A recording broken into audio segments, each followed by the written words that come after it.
Ang next artist, hinahanap pa nito ni sa Bataan. Hello mga kapamilya! Nandito ako ngayon sa Espada Pilar sa Bataan para puntahan ang isang teen artist na strong pero shy type daw. Ay, hello! Ate! Dito ba nakatira si Miko? Ay, opo, yung si Miko po, yung poging-pogi. Kita mo na. Okay. Yung po ba niya? Halika. Eto, saan ba siya? But you never see the end of it. Ako, mukhang eto na ata sila. Hello!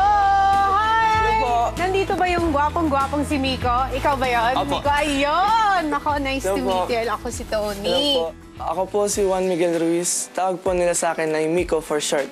Matatawag po nila akong #shyguy dahil ako po ay mahiyain. Pero kahit mahiyain ako, mahilig po akong mag-perform sa school at magawa ng mga cover songs.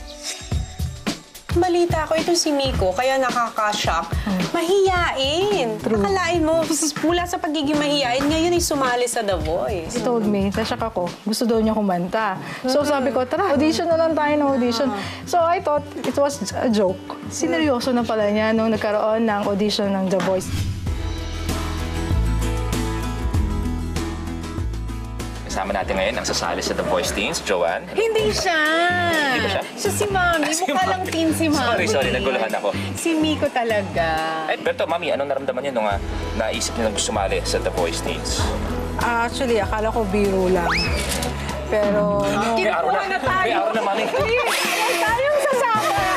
Iwasan niyo ang ilaw. Okay.